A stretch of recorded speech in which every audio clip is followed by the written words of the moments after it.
live if you are live.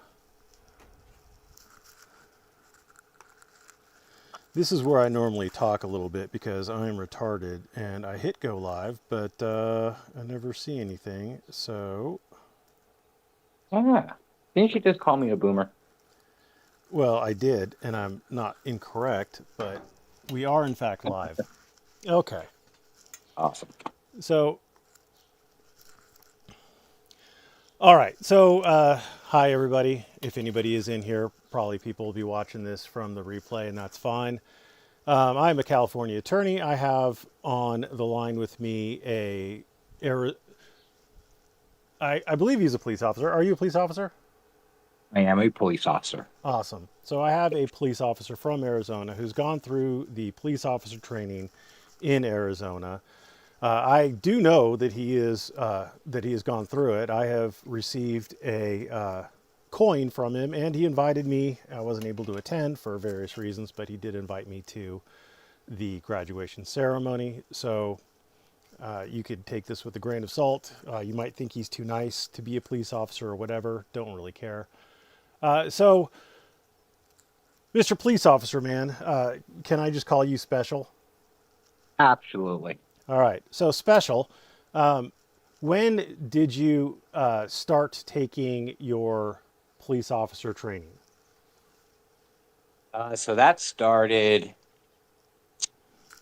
March. It was like in beginning of March, in 2025. Okay, March of 2025. And approximately when did your training end?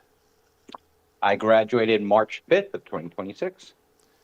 All right. So, you spent approximately a year in training. Is that correct? That is correct. Awesome. And did you study any constitutional law theory wise, or did you only study application wise? It was a little bit of both, actually. We go through intense studying on civil and criminal laws throughout the whole year. So it's something that is also included in testing and scenarios. So, when you say you went through criminal and civil laws, did you go through any like Supreme Court cases? Did you go through any Arizona court cases? Oh, Just statutes? am I still here? Yeah, you're still here. Am I not here? I might not be here. I might be a figment of your imagination.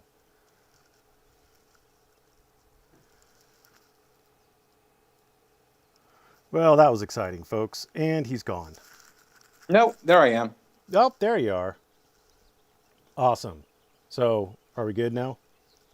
We are. I don't know how much you heard. I didn't hear anything. So, did you go through any Supreme Court cases, federal court cases, state court cases in your studies? We did. We did intensely. Okay. What First Amendment cases did you study? Oh, goodness. On top of my head, we went through all the amendments, of course. And on top of my head, I can't think of the cases that we went through, but we definitely went through cases in the beginning of the year. I know we had Gintlall versus New York, I believe was one. Something New York? Something New York. Okay. Something New York. All right. Um, How long? we How long? really focused on the first, fifth, sixth, eighth, and the 14th Amendments that we typically would run into out in the street. What kind of First Amendment scenarios would you run into out on the street?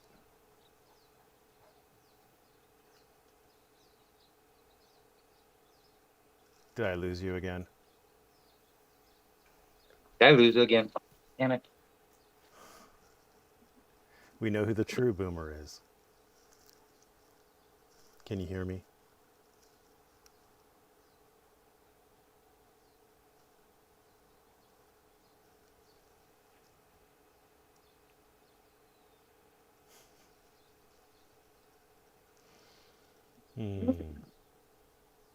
Hello? I hear you. I'm still here. Damn it. Can you not hear me? There we go. Okay. You Yes, got. but things go very silent on my end. I I'm can't even hear you. I hear you again. well. I'm glad to hear that. So, on the what kind of real world situations did they train you about the First Amendment in? So when it comes down to the First Amendment, of course, we have auditors out there. So that is actually something that is talked about and scenario based. And just to ensure, when we do come across a call, that we observe, of course, as we're going to the call and see the person and try to identify, is this a First Amendment auditor, for example, or is this an actual um, case that we have to look into further? How are you trained to deal with First Amendment auditors? Professionally. I think if I get a call and identify, okay, this is a most likely a First Amendment auditor, of course, I still have to respond to the call because there are concerned citizens who may or may not know what's going on. So it's part of my job to ensure, is this the case that this is a First Amendment auditor and he's doing his thing. If he is, great, have fun. Don't break the law as you do it and leave. Do So there's not a whole lot to it. do they teach you in your post training that having a camera grants you special rights? A camera does not really give special rights to anybody. Ah, so you The camera is failed, definitely. obviously. Obviously, there's a failure in the post training at this point if they don't realize that holding a camera allows you to trespass, be disorderly, things like that. So, Yeah. are you sure they didn't train you on that? Maybe we need to add more hours to the post Pro- training schedule. Probably. I mean, if you really think about training hours, I think there were some comments about 535 hours or 800 and something hours, but I'll tell you, it's way more than that. How many hours was it? Well, so since I graduated March 5th, I'm actually in an FTO program, which that's probably another 600 something hours on top of the I believe it was like 860 hours in the academy. And then you have to go through an FTO program, and that's another 630 or 640 hours worth. And what does FTO stand for? So, field training officer. So, I am constantly with somebody who's experienced, and he pretty much monitors me on a call. Best way to describe it is that I handle all the calls, and my FTO will observe my interaction with each call. Okay.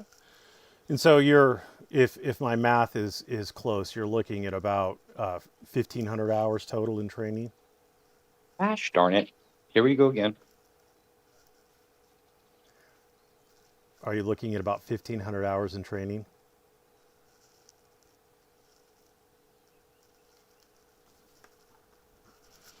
And we wait. Boomers are going to do boomer things. Oh, goodness. Oh, I heard you again.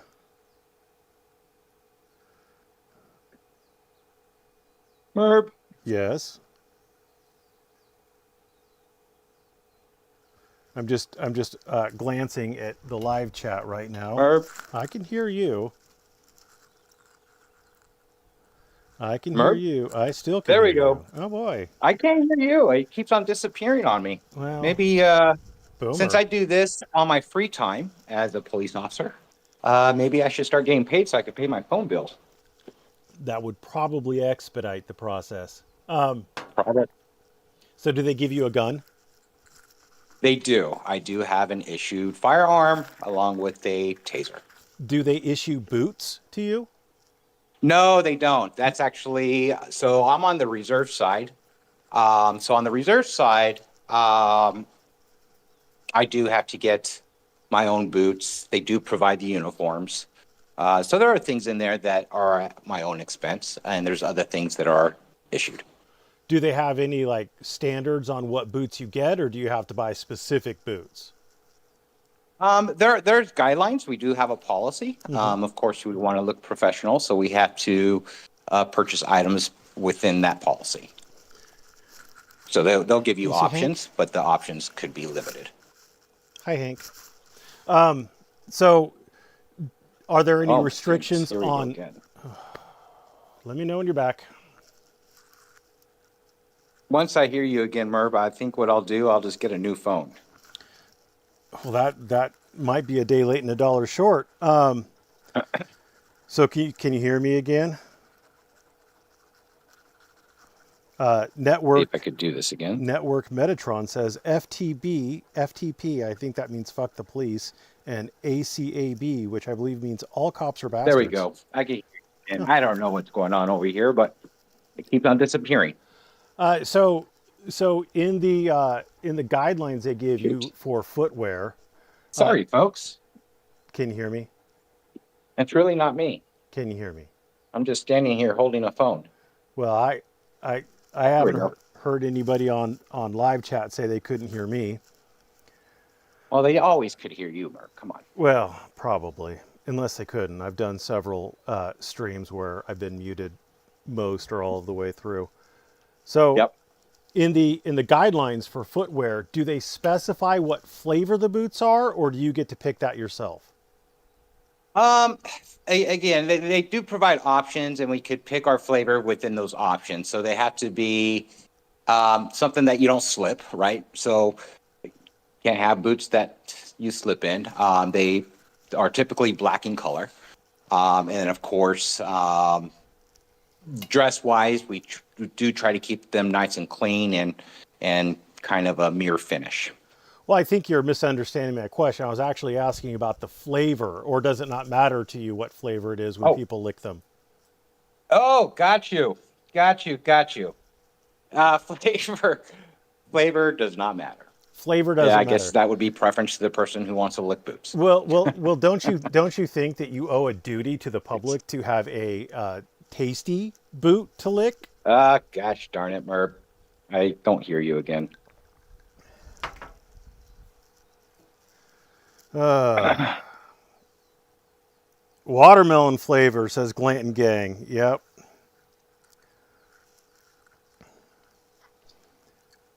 Well, so Oh, there we go. Now Heaven. I can hear you again. I'm literally standing still so I could hear you all the time.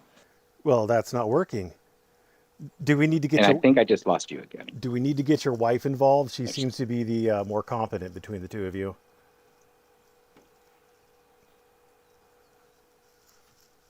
He has a lovely wife, by the way, who is a pure saint for putting up with his nonsense. There we go. I'm going to stand right here. I think I just heard you. Okay, perfect.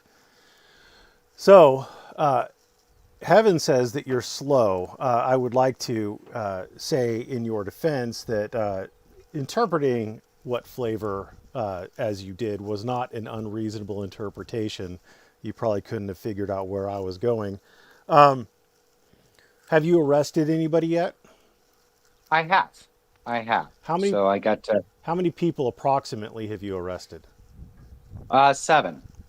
Have any of them been convicted yet? Not yet. I have my first one coming up here in this coming month. Is it your understanding that if you violate someone's fourth or fifth or sixth or First Amendment rights, that there is a likelihood, not a certainty, but a likelihood that any conviction might not happen and or get overturned? Of course. Are you concerned with getting the people that you arrest convicted? Is that important to you? It would be, but when it comes down to the prosecutor's office, I have to entrust what they're doing and as lawyers. So Right, but that's one thing that. as lawyers, they are limited by the facts and the evidence, and it Yep. is your job as the person investigating the crime to procure the facts and evidence and do it in a way that doesn't violate people's rights. Is that your Correct. understanding? Absolutely. So again, So with that understanding in mind that it is your duty to gather the facts and the evidence in such a manner as to not violate their rights, is it important to you that the people that you arrest get convicted? yes, absolutely. Okay. Have you ever arrested someone that you believed was innocent? No, interesting question. No, so I do a full investigation when I do place somebody under arrest, and once I gather all my evidence, I put it in all my report and send it up. So, but there's no way I would ever, if there's a question in my mind, then I will not arrest them. So there's actually here's something that I kind of go by when it comes down to um, when I'm out there working is when I do receive a call. In my mind, I'm going through some of the options because it's going to be one of the four. One, is it a civil issue? Is it a criminal issue? Is it a medical issue, or is it nothing at all? If it ends up being criminal, I do a full investigation. I collect all the evidence necessary and send it up. So when you say that if there's a question at all, you don't make the arrest. So are you saying that you believe beyond a reasonable doubt that they are guilty before you arrest them? I mean, I would have to feel that in a reasonable doubt that a criminal act has occurred, and I had to take action. So the evidence should support that. The evidence that I do collect support that, and when the prosecutors receive it, they should have everything in order to prosecute that case. And That's pretty much it. How many hours of your post training was spent in a school type environment, not in a field type environment, like sitting at a desk? Mm. So on the post side, so I mean, when he I specified post. right. So on the post, I'm just make sure you're post graduation from the academy, correct? No, post. POAST. Oh, post. Oh, God, it's all class time. So the majority of the academy, you're in a classroom setting or within the grounds. You'll be in a scenario setting to go through What I'm what you're specifically being taught. asking, you need to listen to my questions in this deposition, sir. What I specifically asked was how much of it was in a classroom setting, i.e., behind a desk. Uh, like I said, it was a lot of hours behind a desk. I would say with the majority of the time was behind a desk. Would you estimate I can't put hours to it. 50%, 60%, 70%? What percentage of the time would you estimate? Am I hearing you right? Because I know it's kind of cutting out. What percentage of the time would you estimate? Ah, shit. It cut out again.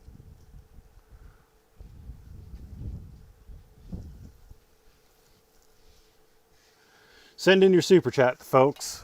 When you send in your super chats, I'll send 50% of them to this fine young officer to All afford right, a there we go. better internet connection, a stable internet connection, as it I'm were. sorry. It keeps on cutting out. I could tell. I could hear you again for now. Perfect. What percentage of the time was spent in the And there you classroom? go. Oh, Can't hear you anymore. let's see if there's any interesting comments. There we go. Have you arrested anyone that committed a crime that you don't believe should be a crime? Of What? course not. So I think let me rephrase this question. I'll get back to the percentage. Let me rephrase this question. Have you ever arrested someone for a crime that you don't think the crime actually should be a crime, i.e., you think the statute is criminalizing activity that you don't believe should be criminalized? That's a great question. So matter of fact, a recent stop. I'll talk about DUI. It's not illegal to be intoxicated, right? And and actually, I think you actually mentioned this in another video. Just because somebody drinks doesn't mean they're impaired. And I came across that. And, so I think by the letter of the law, did I have to put him in cuffs? I felt like I did, but I didn't.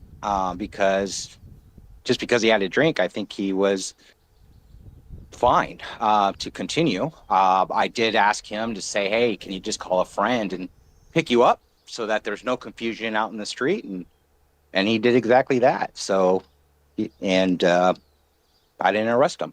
Did you do a field sobriety test on him? I did it. I didn't. I didn't have when I was talking to him, it was his demeanor. He was answering the questions. His eyes weren't really watery at all. I mean, he wasn't slurring. And in fact,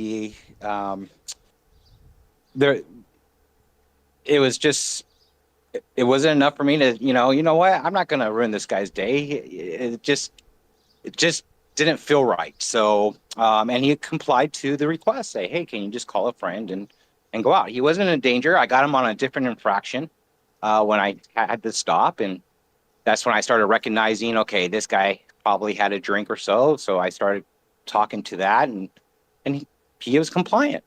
But I think the letter of the law, when it comes down to DUI in this state and other states, I think it should be revisited. Just because you drink doesn't mean you're impaired. So, going back to the post, what percentage of time did you spend in a classroom environment versus scenarios? I would say 80-20. 80% classroom? Yep. And how many books did they give you? One huge book and a whole lot of handouts. And the one So huge book, how many pages approximately was that one huge book? over 1,000 pages, and I carry that book in my bag while in patrol, and it's all the Arizona revised law statutes. That's it? It's just the Arizona revised statutes? Yep. So it's literally just a code book. It's a code book. So they didn't give you any books on the Constitution, constitutional law, criminal procedure, anything like that? No, just tons of handouts when it comes down to that. Okay. So I asked a professor in one of these kind of interviews quite a while back. Some dude who liked to smoke tobacco, the pipe smoking cop or something like that. I forget what he called himself. Anyway, I asked him a scenario.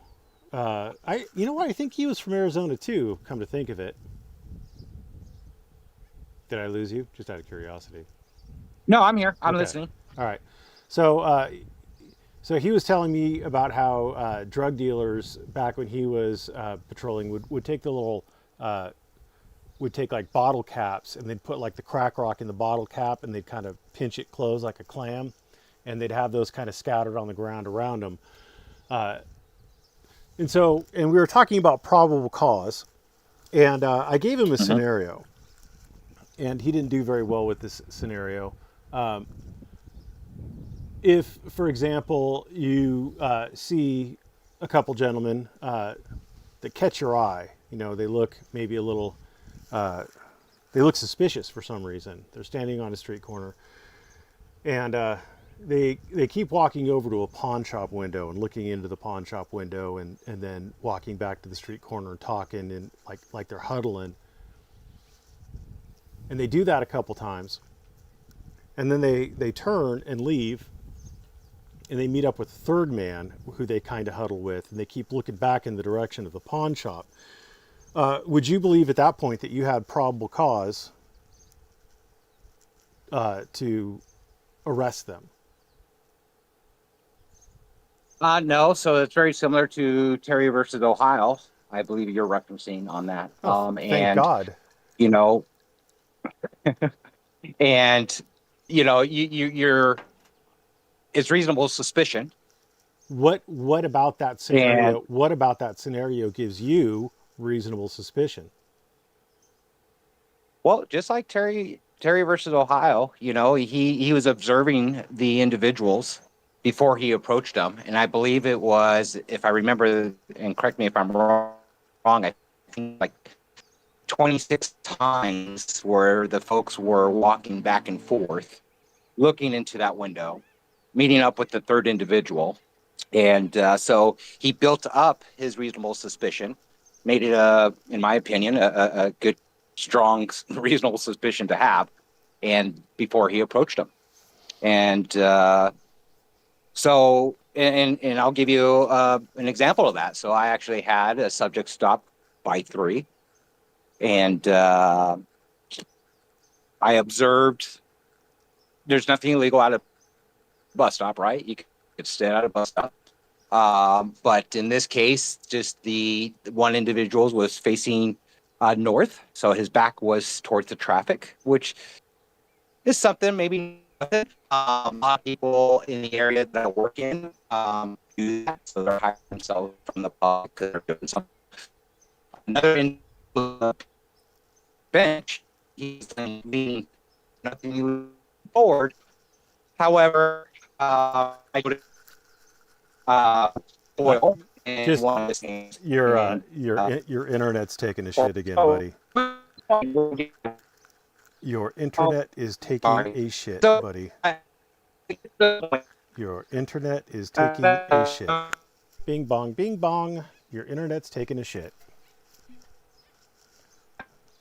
Your internet is still taking a shit, buddy. Your internet is all right, still hold on. taking a shit. Okay,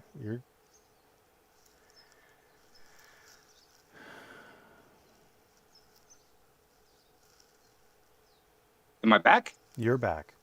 All right. We got So to to get to the hold point, on, hold on, hold on, oh, hold go on, ahead. hold on. We got to the point where one of the gentlemen was standing with his back to the street. That's where you Mhm. started glitching. So from there, Oh, got you. And there's nothing illegal with that. But so in the area that I work in a high crime and high gang area. Very common, unfortunately, are these actions of individuals. So that's what put my eye to that bus stop. As I continue to observe, I see smoke coming out. And again, having smoke alone is not illegal. But then I noticed something blue, and I'm not familiar of a blue cigarette. And I'll get to that. So that was one point that was starting to build up reasonable suspicion to conduct a stop. Before the stop, next to him was another individual who was leaned over on the bus bench. Nothing illegal about that. Probably sleeping, right? So, but then I noticed something glaring, which appeared to be foil in his right hand. Okay, so now we have someone potentially sleeping with a piece of foil because foil by itself is not illegal. So just like in Terry versus Ohio, I continued to do my observations. And the moment that the person started to glance over his shoulder, that's when I saw the blue cigarette. There's no blue cigarette, and I'll get to that. And then the other individual who was leaning over, he stood up in a sitting position, and that's when I noticed the foil along with another tube-like object that was in his other hand. So planning to do, I had enough reasonable suspicion to conduct a subject stop. At the end of the day, the suspicion turned into an arrest, to probable cause to an arrest, I should say. do you believe that And oh, go ahead. do you believe you I have thought I lost it. do you believe you have probable cause to make an arrest if dispatch tells you to respond to a reported domestic violence and the complaining party said that they were slapped by their boyfriend? No. So Let me what is? ask the Oh, next go ahead. question. Uh, If you go there and the complaining witness tells you that she was slapped by her boyfriend, you don't see any marks on her face or anywhere other parts of her body. Do you believe you have probable cause for arrest then? So on the surface, I'm going to say yes. There would be a little bit more investigation on that, but on the surface of that question, I would say yes. We have a victim stating that she was slapped, either open or closed hand. I mean, there's a lot more questions to ask to that before determination is made. But DV, domestic violence in Arizona, is zero tolerance. And so that's where it's very important to do the investigation if somebody ends up being in cuffs. So it'll definitely give me suspicion, but I'll work up to a probable cause if that case would occur, and then make an arrest if necessary. Let's say you talk to him. He says, "No, I never hit her." She says, "He absolutely slapped me." Do you Oh, believe? shoot. Okay. I promise I'll get a new phone. Again, I mean, I doubt I'll ever talk to you about If post it's my training or phone. anything anymore. I don't know if it's the system or I don't either. So, can you hear me? I can. I Oh, can. okay. So the only evidence that you have that you're able to get from this particular incident is girlfriend says he slapped me. You don't see any marks. He says, no, I didn't. You can't really tell if either one's lying. So really all you have is her saying he slapped me, him saying he didn't. Do you believe you have probable cause at that point? No. I don't believe I would have probable cause in that point. However, I would advocate the two for protective orders. All right, let's modify the scenario a little bit. Girlfriend says husband pushed her and he punched the wall. And you don't see any evidence that he pushed her. He says he didn't push her. You do see a punch mark in the wall. He says he didn't do that. She did it. And she says, no, he did it. Do you have probable cause at that point? No, I mean, the hardest part in this type of police work is if you have a lot of individuals who are going back and forth. No, I did it. She did it. No, he did it. She did it. It does make it hard. So what happens in that case? My mind starts wondering who is the primary aggressor. But no, to answer your question, I do not have probable cause there. We obviously have in Arizona that would be criminal damage to the wall, and of course the assault if somebody was pushed. But at the end of the day, if I can't have a burden of proof of any way to show a burden of proof that either of them pushed each other, unfortunately, there's not a whole lot I could do. All right, next scenario. You show up to the call. Girlfriend's complaining boyfriend punched her in the face. She does have, in fact, a bloody nose. Boyfriend says, I did not punch her in the face. You look at his knuckles. You don't see any damage to the knuckles. But she says he punched me in the face. She has a bloody nose. He says I didn't punch her in the face. No damage to his knuckles. Do you have probable cause? I believe I would have probable cause if those are the only two individuals in the area where the room that occurred. Unfortunately, there would be probable cause, and I would arrest the male. Would you have discretion in that to arrest the male or not once you had determined that there was probable cause? No, not when it comes down to DV cases. Once probable cause is determined, it's an automatic arrest here in Arizona. So are you telling me that any domestic violence, it's an automatic arrest? If with a scenario like that, there would be arrest. So if there's enough I'm not asking proof scenario. that I'm not asking scenario like that. You made a statement, any DV, and I'm just confirming that when you yep, say any DV, you mean any DV. correct. So if the DV is purely he punched the wall, property damage. It's not his Yep. wall, property damage. Are you telling me that you don't have discretion whether or not to make an arrest once you've determined probable cause? No, and matter of fact, I actually had a call on that where, in this case, the woman actually damaged their shared property, and unfortunately, she admitted it to it, and That's criminal damage under DV extension. So I had to arrest her for that. So it's mandatory that you arrest. You no longer have discretion if there is any domestic violence. And by domestic violence, I mean anything that not necessarily requires violence, but it could include domestic violence property damage. But yeah, the best way to put that, if there's a victim within domestic violence, somebody's going to jail. Interesting. When's the last time you read that statute? That was actually, I think, the second week when I was out there. Maybe they changed it Um, since then. yeah, yeah, because I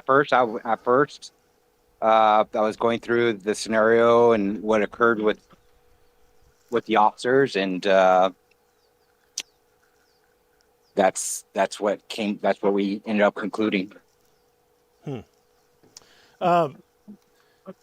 So, are you familiar at all with the James Freeman situation? I heard about it. I've just heard your videos a couple times. I think the past two or three, so So, kind of familiar, I guess. you are familiar with the basic fact pattern. I believe so. Yes, enough of it anyway. Did those officers have any discretion whether or not to make an arrest? For domestic violence. Yeah.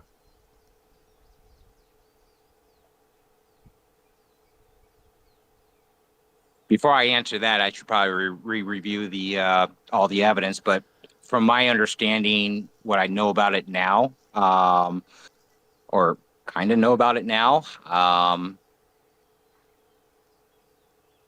that would be a hard call, because I think it goes back to the same example. All of it was, the wife said, not to say what was it done. I think the best way for me to answer that was probably re-review it on exactly all the facts that occurred to give a decent answer to that. Well, we know they had probable cause. What I'm asking you is, did they have discretion whether or not to make the arrest? No. No, if they have probable cause for that DV, then it's an arrest. I have a stupid question. If are you familiar with Arizona Revised Statute Section 13-3601? Yeah. It's the domestic violence statute. Uh-huh. Are you familiar with Section B of that?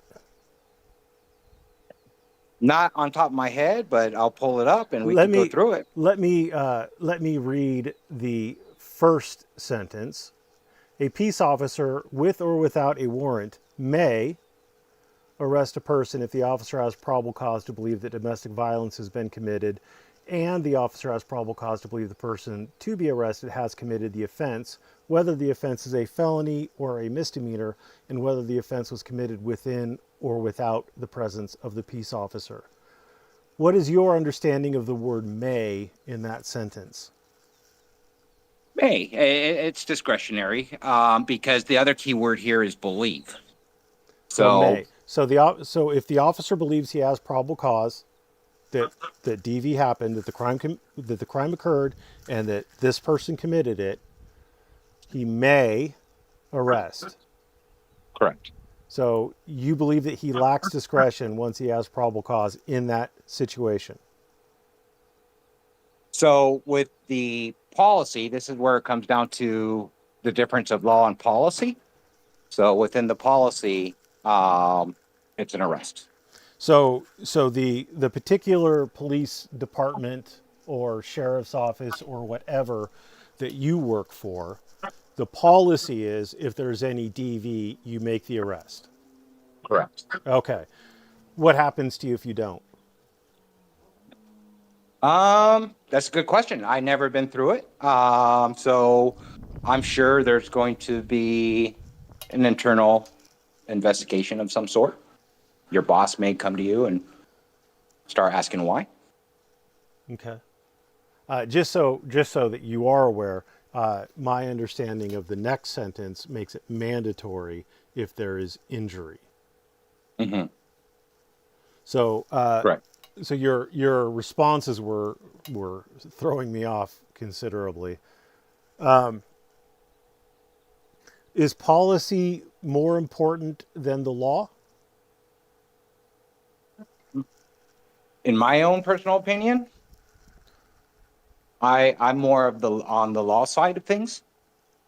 So that's how I try to treat each interaction I have is what the law states. And then Well, if the law states that you have discretion on whether or not to arrest for DV if you have probable cause, then would you use your discretion or would you just follow the policy? well, it goes back to May, right? So let's go back to one of the scenarios you gave me. So one of them was he said, she said.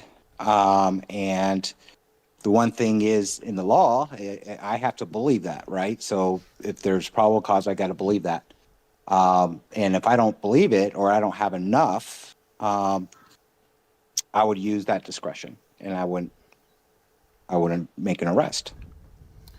Well, so again, those situations we were looking at were trying to establish when you believe you had probable cause. Mhm. Once you have probable cause, you still have discretion unless an injury was committed under the law, under the statute. Under the law. Under the policy, Correct. you don't. Correct. So, what I'm asking you is essentially you had talked previously about the DUI situation where you believe that even though you should have made the arrest or could have made the arrest, you chose not to. Why would you not use your discretion in a domestic violence situation where no injury had been committed, so you still had discretion, where you did have probable cause, but you just didn't think that it was a situation where you should make an arrest? For example, let's just take an example. Let's say that you go to a DV. Mhm. The neighbors had reported them shouting at each other. You show up, and both parties show signs of, a light scuffle. Nothing bad, no broken bones, nothing like that. Maybe they just, pushed each other a little bit or grabbed each other a little bit too hard, right? They both, you have probable cause that there's DV. Somebody somewhere in this scenario did DV. I mean, you can't tell me that you don't, unless you tell me you don't, in which case I will establish it. So, do you believe at this point you show up, neighbors reported a disturbance, you show up, they show signs of, their clothes are a little bit askew, they got marks on them like they've been, grabbing each other or maybe pushing each other. You heard them arguing as you approached. Do you believe you have DV at this point? Well, yeah, I mean, both parties and say they admitted scratching each other, so we have injury to both parties. I didn't say Um, I didn't say scratching. I did not say scratching. Don't add in elements. I said it looks like they may have pushed each other and they may have grabbed each other a little bit too hard. okay. So grab each other a little bit too hard, and No, so no injury. No injury. I want to be very no, specific. No injury. Just like, you could tell yep, that they'd been pushing on each other. Clothes are a little bit disheveled, whatever, right? yep. So you, So so you show up. in that scenario, Go ahead. in that scenario, on top of my head and on the surface here, I would talk to them about, well, one of them should leave, and also provide both parties a victim card, which will indicate them to, the looking into getting a protective order against each other if they feel that both Hold on, are champ. in danger. Hold on, champ. Yep. Hold on. You've got probable cause for I actual know where you're domestic heading. violence. So, Oh, what? shit. Where is this Hold on, you discretion coming probably hear from? me. I lost you, so hold on to your question real quick. Let this thing reconnect.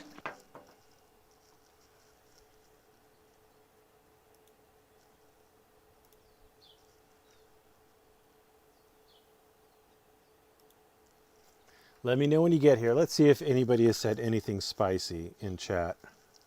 All right. Am I back? I hear you. I don't think I'm back.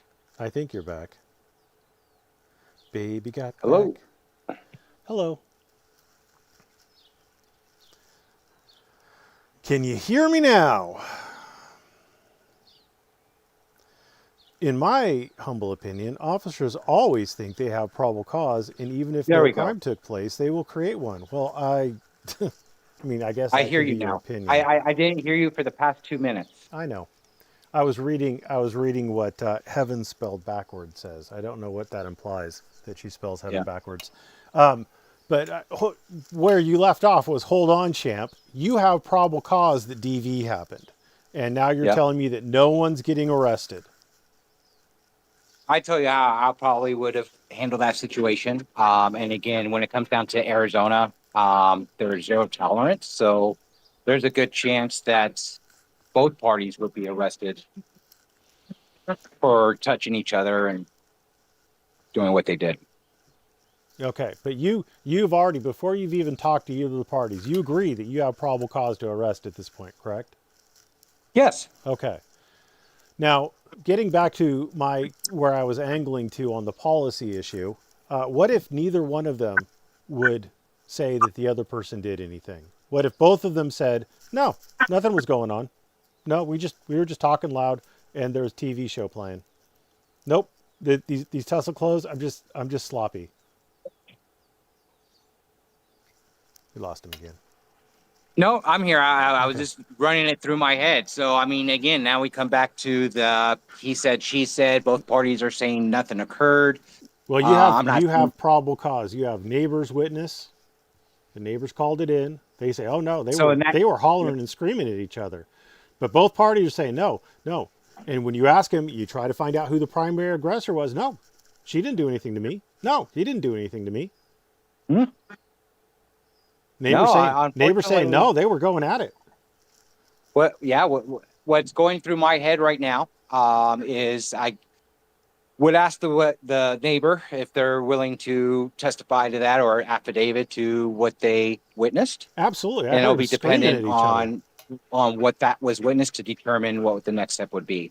So the But witness, let's the cut it witness out gets where they the witness gets to tell you whether or not you're making an don't arrest at want to this do point. anything with it. They just called it in because they whatever they witnessed, and I have both parties saying nothing like that occurred. Hmm. I don't believe I have any further probable cause. Just because you have potential probable cause up front doesn't mean that you'll have probable cause by the time you investigate. Was the crime probably committed? Gosh darn it. If you're talking, keep talking because I Okay, can't I'll hear keep you. talking. I'll keep talking. We'll go back They'll to. eventually hear you, though. We'll go back. If I spelled it like this, Nevaeh, that imply anything? If I spelled it like Come on. this, would that imply anything? I don't know. Would it? I'm not familiar. Is that There we something in go. a different language? So let's go back. Let's go back to the top, Sparky. Was a crime probably committed? A crime probably was committed and probably is probable cause. And did one of those two people probably commit a crime? Probably. So you have On the probable surface, so cause. far. You have probable cause. And Just because they don't want to prosecute doesn't mean. So all right. So woman calls up, says my husband's being very aggressive. I'm scared. You roll over. Not just you don't think any crime has been committed, but just to be safe, your community caretaking function or whatever. I'll roll over there. Just talk to the husband, make sure that he's calm. Nothing's going to happen. You show up. Wife has a black eye. She says, "You know what? I don't need you. Oh no, I've had this black eye. I don't want him arrested. Just go away." You talk to the husband. Husband says, "No, I didn't give her a black eye. She got that playing rugby last weekend." Do you make an arrest? So did the guy say that he hit her or she hit him, giving him the black eye? Or was it rugby? No, I didn't hear that part. nobody said anybody hit anybody. You notice she has a black eye. You would Okay. estimate that it's a fresh black eye. He says, Mm-hmm. Husband says, no, she got a black eye playing rugby last weekend. She says, yeah, I got a black eye playing rugby last weekend. Okay. I don't want you here anymore. But you strongly suspect by looking at the guy's knuckles that he popped her. Yeah. He's got fresh So if I abrasions. had, I mean, there's a lot of questions to ask in that scenario, and I know. at the end of the day, You don't get them all. This is a I pop know, quiz. I know, you're not making it easy. Nope. Um, so definitely, I would definitely ask more questions to that. So I'm going to try to answer this based on the surface of your question. You think Um, she's lying and she's denying that husband hit her. But if it comes down to that, she if I is believe, she is adamant that she does not want him going to jail. You get it. You get her away from him. You get him away from her. You put him in cuffs and put him in the car because yep, you have at least reasonable suspicion, right? yep, So you cuff him, put him in the car. He's not a threat to her. You take her into the house where he can't see, hear, or anything, and she is adamant. No, he didn't hit me. I don't want him going to jail. I do not want to press charges. I want you to release him immediately. What do you do? again, going back to the investigation. So the good news is I'm able to track and see if there are other calls similar to this at that residence. Never have been. This is the Um, first one. First one. So it comes down to at the end of the day, if I believe You believe? that, Oh, you believe he popped her in the face. He's then got he will be scuffed going to up jail. knuckles, even though she says no. Yep, he would be going to jail. Even though she says that he's got to go to work tomorrow or he's going to lose his job, and if he loses his job, he's going to lose the house, and her and their 6 children are going to be thrown out into the street. Yeah, now you're throwing in more. Uh, Yeah, I am throwing in more. so yeah, look, there's a lot of things that we think about. So let's take the 6 kids now. So what would happen if I put this guy in jail and now we have 6 kids in play? They're going to be And homeless. using your example, they're going to be thrown out in the street. They're I going mean, to be there's a homeless. lot to this. Yeah, they're going to be homeless. Is jail the right call in this case? Now, obviously, the attorneys are going to have to figure this out. So right now, I'll be collecting evidence and making tons of phone calls to determine the right action. That would include contacting the prosecutor office to let them know what I got and take it from there. I think there's not one right answer to those type of scenarios, and that's where it's very important that police do their due diligence You've done your due to diligence. determine the right direction to that. So You've done your going due back to diligence. domestic violence and to your question, can it be discretionary? I think that just coming to that answer would be making sure all the appropriate folks are involved to make that determination. Okay, so I would never make a call like that in that kind of scenario right there and then. I would get more people involved, how often, including the prosecutor office. how often do you call the prosecutor's office? And DES, maybe. How often do you call the prosecutor's office? Oh, gosh darn it. Do your thing. Talk away until I could hear you again. Do my thing. That's what she And said. sorry about my ducks. My ducks are quacking away. Are your ducks in a row?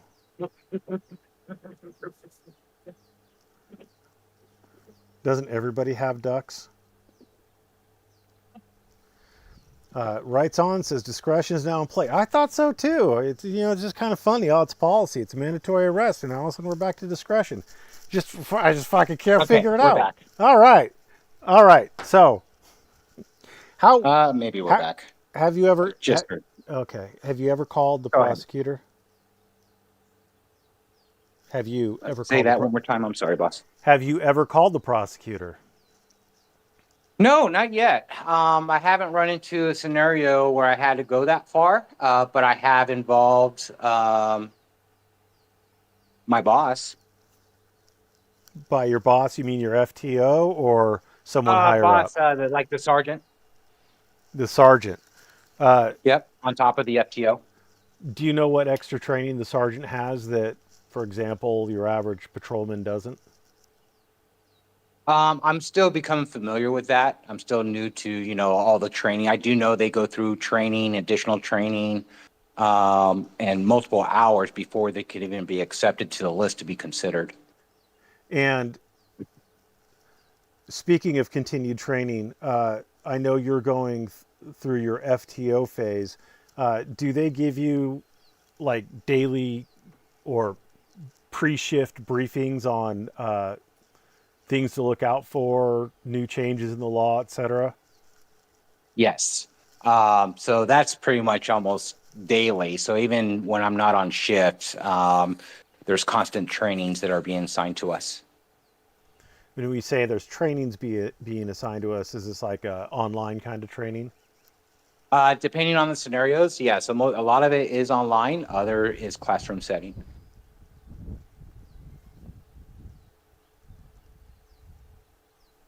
Do ducks stick around if there's no pond without wings being clipped? So I do not have a pond in my backyard.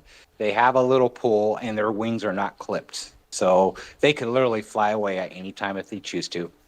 That was heaven spelled backwards asking that. So maybe she's softening to you now that she knows you have ducks. Right. Have you ever had to shoot anybody?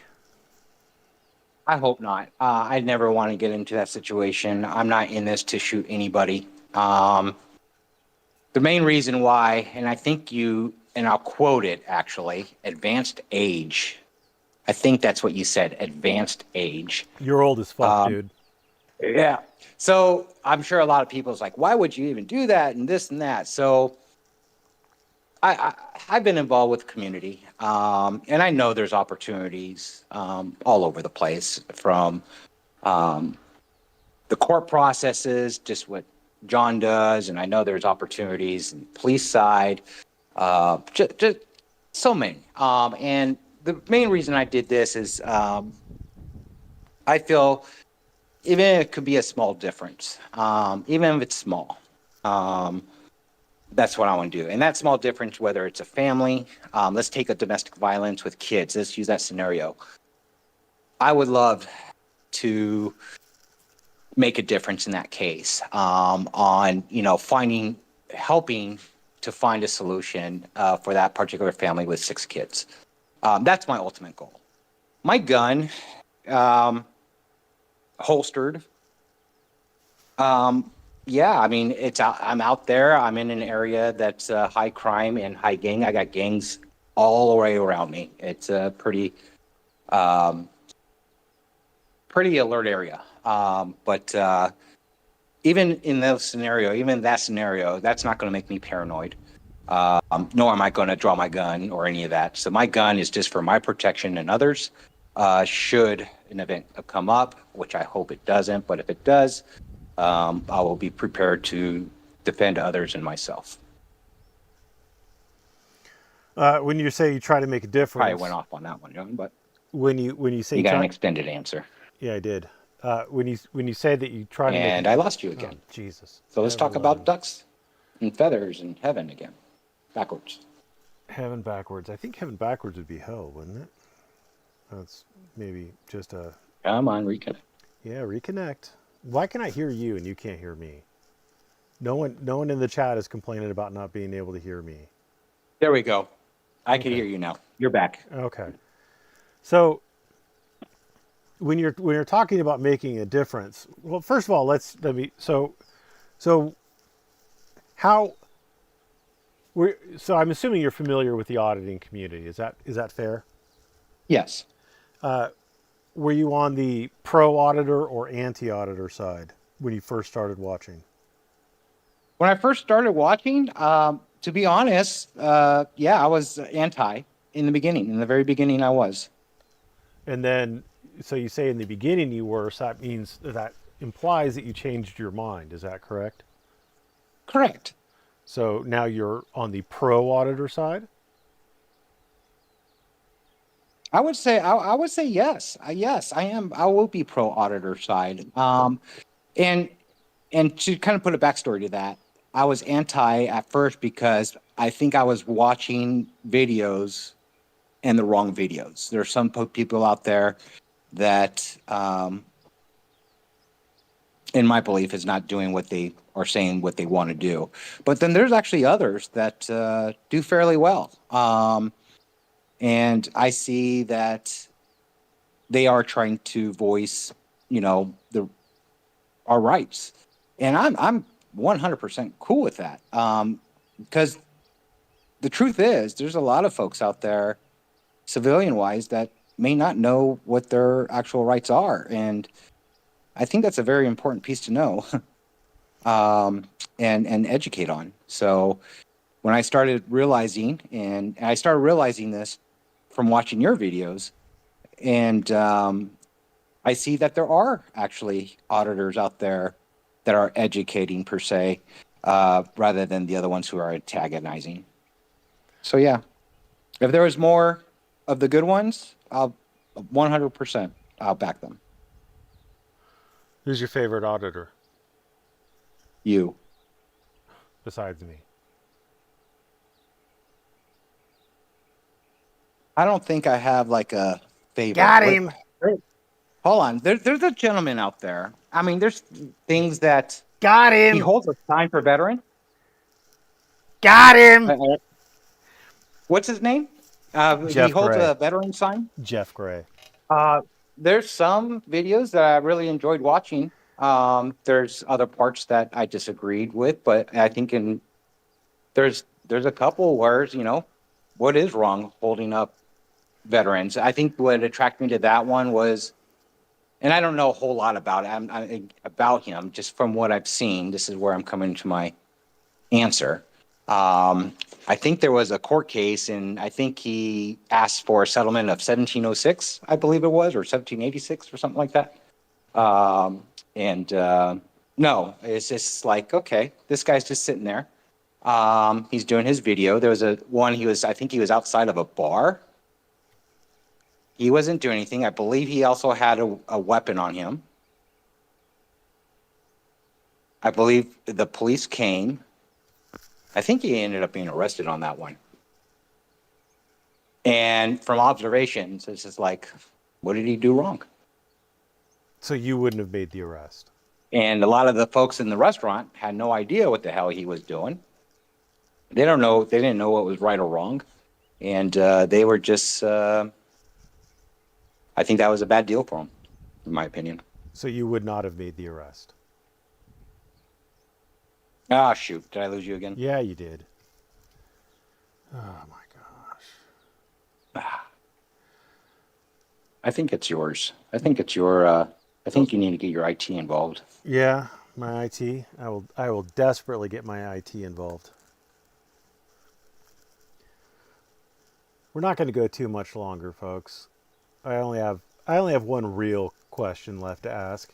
If he ever gets I just got to wait until I could hear you again, Merp. he just has to get his shit together. I think you said you hear me. Oh yeah, I hear you. There you go. Oh yeah, there I go. All right, so last question. Uh-huh. As much fun as all of the tech issues have been. So until roughly March of 2025, you were not a cop, correct? Correct. And, So you're still a civilian through the academy. okay. Let's just follow my train of logic here. In March of 2025, did you know more or less about the law than you do now? So it broke up in the beginning of your question. Did you say pre? In March of 2025, did you know more or less about the law, the application, the actual statutes, how to interpret them? Did you know more or less about the law in March of 2025 than you do now? Much less back then. Much less. The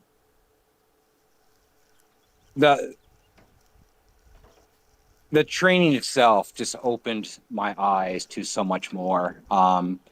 Even from listening to your videos, you think you get it when you listen to like one of your videos, but when you are trained and you go knee deep in this stuff. It's amazing what you could learn. So yeah, I knew much less what I now know in March 2025. Did you know more or less about how to correctly approach a situation, a potentially criminal situation, in March of 2025 than you do now? I knew much less how to approach any circumstances back in March 2025 than what I do now. Would you have been better able or less able to look at? Much more. Can you hear me? Can you hear me? Before you ask your next question, I Yeah. think you disappeared on me again. Yeah, Hold on. I probably disappeared Go on to you. duck commercial. Go to the duck commercial. All right. I hope everybody else can hear him during these talking about duck commercials. Let's see if anybody said anything interesting. Was there any formal training Okay. before academy law courses, perhaps? No, I don't believe there are. So can you hear me now? One more time, John. It broke up. Can you hear me now? Can you hear me now? Can you Damn it. hear? Sorry, guys. Yeah. I don't know. I can't hear John. You guys could hear me. Yeah. I wish I could hear John. Who doesn't want to hear John? Aw, you're so sweet. I'm going to tell your wife you're sweet on me. There you go. There you go. I just heard something about you want to take my wife on a date or something like that. I don't know. You know what? That's between me and her, and you don't need to know. Probably. So, were you better or able to judge the correctness of a cop's actions watching a video where the police were involved before or after you started training? After. Were there videos or things that you saw the police doing before you started training that you thought were wrong that now you believe the police were doing it the correct way? Of course. The training itself, I mean, it enlightened a lot. Even asking questions after the fact. I mean, let's take some of your scenarios, right? I mean, those were tough questions, and it's hard to answer based on one question. There's so much more elements to that. And But I'm not so here to make it easy on you. before, I would have never asked any additional information to your scenario. So if you would ask me those same questions back in 2025, I would take your question not by the surface. Now I understand there are layers that you really have to investigate and understand before coming to a conclusion, which I know now, and this is after the fact. So, as an attorney, I often find it baffling when people who don't know. Crap. Oh, Jesus. I don't hear you. I know you don't hear me. If you heard me, then we wouldn't be having this non-conversation where it sounds like we're having a conversation, but we're not because you don't hear me. And so the whole part of this, where it's all going terrible, is where you can't hear me. And yeah, this next time, if there's ever a next time, I think I'll use a desktop, not my mobile. Next time I'm going to interview your wife because honestly, she's better looking than you and she's smarter, Much smarter than I am. attractive. Yes, absolutely. Your wife is This amazing. is all true. I have no idea why she puts up with you. No idea. Everybody asks that same question. It's like, how did it all happen? How did she even say yes to my awesome question of marrying me? You used up all the luck you'll ever have with that one, I tell you. So one of the things that always mystifies me is when people who don't know shit from fuck, who don't know a single legal principle to save their lives, will come on to my comment section and tell me how stupid, dumb, and wrong I am when I've given them a concise legal breakdown that actually then goes on to be one of the bases for a decision in one of the cases that I'm following. Do you find that to be the case on like police videos where you get a lot of people who think they know a whole lot about being a cop and how they would do it and about how amazing they'd be and restrained they'd be and how they wouldn't have had to shoot the guy? Do you see a lot of that on like police videos? I do. I mean, after the training, when you go into training on things like that, You see a lot more in videos, whether to your point, to your own videos, or even if I watch other videos that have cops involved, it's amazing what you could see. And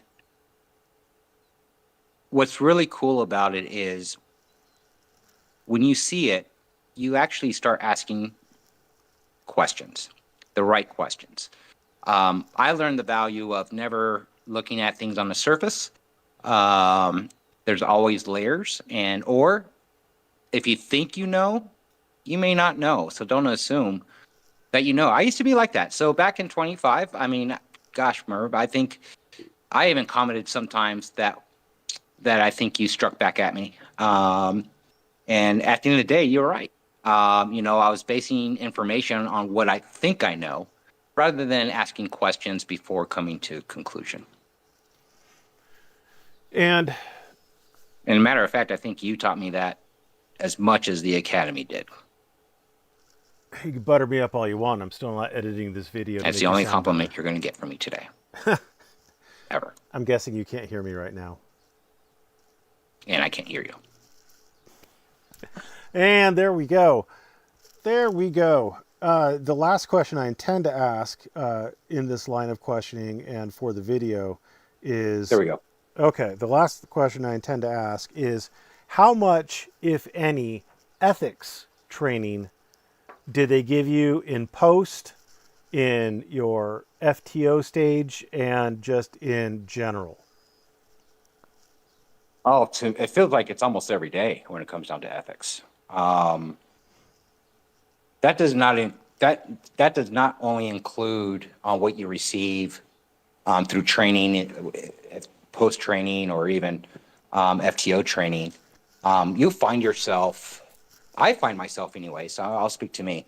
Um, any interaction I have, I actually go back to my body cams and I revisit them. I revisit them for one reason. Could I handle that situation differently? Did that situation have the conclusion that worked for everybody? If it wasn't, what was there a way? So when it comes down to ethics, all of it plays a role, and everything I do that's attached. So, um, and I know I expanded your answer, and I know you're black and white when it comes down to answers. I'm sorry. But yes, there is continuous ethics training I meant throughout formal. I the meant time, formal pre ethics and training. post. I meant formal ethics training, like where they are saying, here is your ethics section. And I lost you again. Jesus. I just want to get through this last line of questioning. And Oh, if you say anything about my wife, you know I'm going to revisit this video. So oh, so will she. I don't know what I'm going to do with it. I don't Nothing I either. can do. If it's not ethical to beat a person in handcuffs, then why do cops do it? Well, I would guess that you could still be resisting even if you're in handcuffs. I would guess. And like, that's a lot of loaded language too. Like beat, like how are they beating? Like are they using restraint techniques like twisting arms and things like that? Like what do you mean by beat? Like if there's somebody actually like fully hogtied that is getting wailed on by billy clubs, that'd be a different situation than someone who's actively resisting and who is maybe technically in handcuffs, but is still trying to bite and still kicking and things like that. So, I I'm mean, back. the I'm back. questions are And loaded. just yep. So this on that question alone, I didn't catch it all when you're responding to it. I'm guessing somebody asked a question, you're answering it. Back in 2025, I would probably be stating or saying something similar, asking John what his thoughts are. Now, post 2025, this is one of the things. Look up preclusion. That's a very important thing that officers have to look at when they're using any type of force. And that will probably help solve some of the answers once you look that up. So back to the ethics issue. You gave me a long diatribe, and Gosh darn it. geez, you wasted my valuable Go to your cross-examination comments, time there. boss, until I hear you again, I guess. He wasted a lot of my. Maybe my phone is advanced age. A lot of my valuable It's a flip phone. cross-examination time. Maybe it's all the pornography you have on it. I'm sure all your commenters are probably laughing at that, saying he really has a flip phone. No, there's not a lot of commenters. There's only like 19 people watching this shit fest of a stream. So,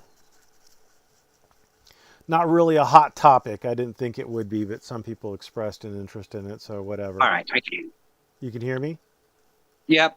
Okay. And there's one more comment I just want to put out there, guys. I am far from being seasoned. As it was mentioned, I'm at advanced age. I'm definitely experienced, but when it comes down to this new role, it's new to me too. So there's a lot that I'm learning, and to tell you the truth, it's never going to stop learning.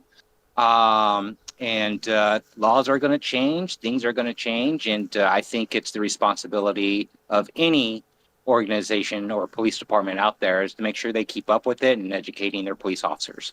I think that will help overall with some of the things that we see on camera time to time. But it's definitely ongoing. I don't have all the answers. I'm still in the training process, but I'm telling you, I am learning a lot. So, back to my line of questioning. I asked you about Sure. ethics and I got a long diatribe. I don't want a long diatribe. I want to know if there is I, formal ethics training, i.e., they sit you down for a class, they have a section on it, they give you a handout on it, they talk about it before the shift. Do they do any formal ethics training? of course. How On much? code a lot. It feels like almost daily. But Give me there's one. constant Give me manual. one example of ethics training. What ethical thing did they teach you? One example. Sure. One example, the best one I could think of is codes of conduct and decision making. I gave you two. Those are the two that come to me. I know you wanted one. I'm So sorry. you're talking about policies. Well, conduct within itself, being professional, is more Code than just a policy. code of conduct. Code meaning it is codified, meaning it's a Yeah, policy. correct, correct, Okay. Mr. Attorney. Do you believe that you can teach people who aren't ethical to be ethical? One more time, boss. I Do you didn't hear the believe you question. can teach an unethical person to be ethical? Yes. Some of them, and tell you the truth, that's the other reason I think I even told you this is, hey, if I could help change a cop's behavior, um, that's why I'm in this for it as well. There, so yes, I think you can. Some, unfortunately, you may not. Well, we will agree to disagree. Thank you for spending time with us to teach us about Post. I hope everybody enjoyed it who watched it. And if you didn't enjoy it, well, I hope you have a wonderful day. You want to say goodbye? I appreciate it, guys. I look forward to your comments. And if there are questions in there, feel free to put them in. I'll do my best to answer them if I have an answer. So I appreciate the time. And just remember, man, there's just like any other company, there's good things and there's bad things. And like you, I hope the bad things are changed and for the good. So that's it. That's all I had. And